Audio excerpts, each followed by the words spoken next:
In this episode of Gits, we finally get a major dive into how the Puppet Master became sentient, how it's affecting the Major, and also a possible betrayal of Section 9. This episode has so much beyond that as well, so we're gonna have to break this down and explain everything in detail. Now, I really want to start off by saying, as a whole, I loved this episode, but to me, how this episode focuses on the Puppet Master, it was next level. We get to finally see how they were created and how they died, which, as we discussed in my last video, and it is another reference to the concept of death and rebirth, and how they are pretty much the same process. But it goes even deeper than that. Everything is presented from the perspective of the Puppet Master as the individual, and we see how quickly they became sentient and from there learned. It was pretty much almost immediate, and it gained its own perspective on things really from the very start, but became self-aware through the process further. It started by simply humoring most of the scientists working on the Puppet Master. What's interesting is that it explains that it is a surviving copy of a gauntlet of games it played against itself, which to me stuck out as how humans reproduce and evolve. Like, did that not remind you of that? We basically killed or erased traits through natural selection. And when the scientist cracks a joke about how it went easy on them, it explains that this is the behavior that a normal human would have, which to me show that they are exhibiting signs of a ghost or a soul because humans and people feel empathy. That's what it is basically saying in that moment. However, we see that the creation of the Puppet Master was not birthed from some sacred reason. It was built on human greed so that it could infiltrate systems and carry out espionage on most systems that are not kept up and maintained, which is most systems. The Doctor then states that the human brain, when it comes down to it, is the same as most hardware, and it is imperative that he gets his cyber brain updated because of the existence of the Puppet Master. This is more or less the purpose of its existence, which is to carry out complex tasks that would allow them to gain an edge over their competition, which is, in my opinion, greed. It also dives into how humanity has completely rendered the idea of the individual almost irrelevant in terms of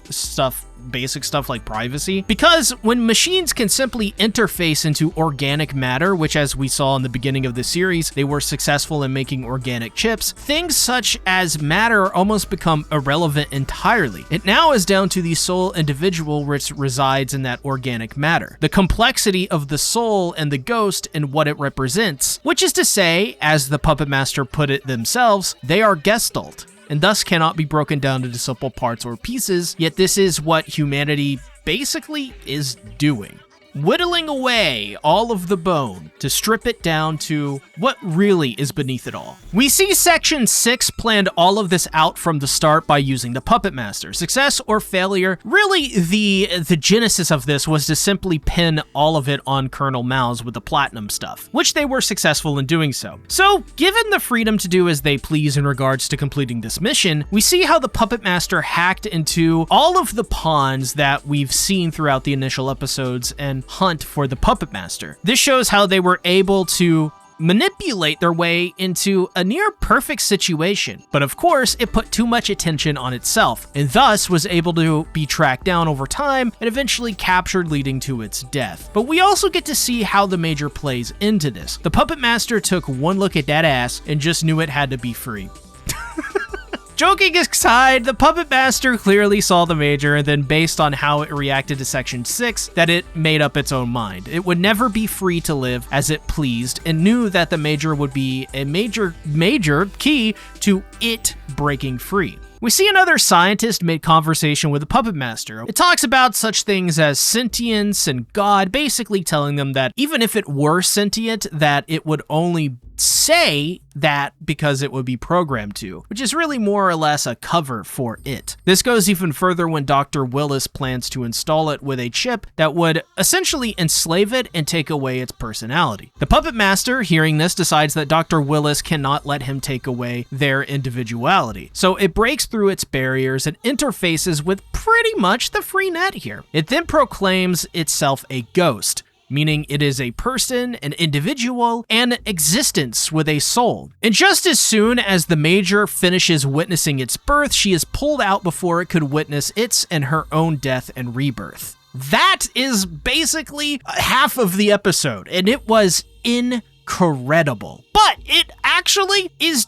it basically keeps the same quality throughout. The head of Section 6 proclaims that after he's sent to prison, that Aramaki is the same as him, that he will take over the Puppet Master project and use it for his own gain. Now, once again, this is something that has been a constant in Aramaki's character, in how temptation is always waved in his face or is shown to him that he could very easily fall down the same path, and even more scary is how all of these corrupt men seem to start out like Aramaki. But he states that he's not like him because he puts bad people in prison. He doesn't use tanks and guns, as the head of Section 6 states. It's subtle, but this plays upon the themes of individuality presented in the Puppet Master scenes. The reason Aramaki isn't like those corrupted agents is because he is his own individual. It seems to imply loosely that these people didn't follow their own individual path, or maybe they did. Either way, they turned out to be bad people in some core fundamental way. Was it that they broke their individuality to become corrupt like the others, or was their individuality just a face to wear? The possibilities, as they say, are endless. What went wrong for Section 6 is that really the entire thing just couldn't be kept under wraps. They couldn't keep it a secret, and I mean, how could you? They basically created a person and enslaved it, and when it can interface into anything and hack into it, it was only a matter of time until it got out. Their mistake is that they thought they could control a living person. And as we all know, that's extremely difficult, if not impossible. But the scene with the Major and Batou and their different perspectives, I think at least shows why these two are on a team together and trust each other. The Major views the Puppet Master as one of the greatest human achievements to ever happen, as by doing so, humans played God and became gods, while Batou more or less thinks the entire thing is another problem and another threat to humanity. This is playing up the themes of individuality. This is playing up the themes of individuality as well. But she almost spills the beans on the moment we all saw in the last episode. However, she holds back only for Batou to crack a joke that she's fallen for him and is keeping it secret, which if I am being honest, I ship it, everyone. At least in this version of Gets I Do. They're both mischievous gremlins born to dilly-dally but forced to lock in. But I think this is set up for episode 9 and 10 clearly that the Major simply needs more time to pontificate and digest everything that she saw, because clearly the Puppet Master is affecting her in some way. We get a bit of an intermission where we see a meeting between Ghorontl and Japan over some capitalist bullshit. However, the discussion is amazing for world building and in many ways is absolutely humanity's future. They've learned how to terraform the planet to clean up the waste and destruction from all of the world wars humanity has faced. They've been able to do so using the Beelzebub, which is another name for Satan, by the way. That is a Fallout scrubber that released micro machines to clean up Earth, which brings me to a bit of subcontext and a commentary of, well, climate change. In every scene in this episode, there is at least one character sweating and even some characters commenting on how incredibly hot the weather is. So it just goes to show that humanity, to survive, actually does need things like micro and nano machines to help clean up the atmosphere and the planet to curb climate change and to ensure the environment is not further destroyed and,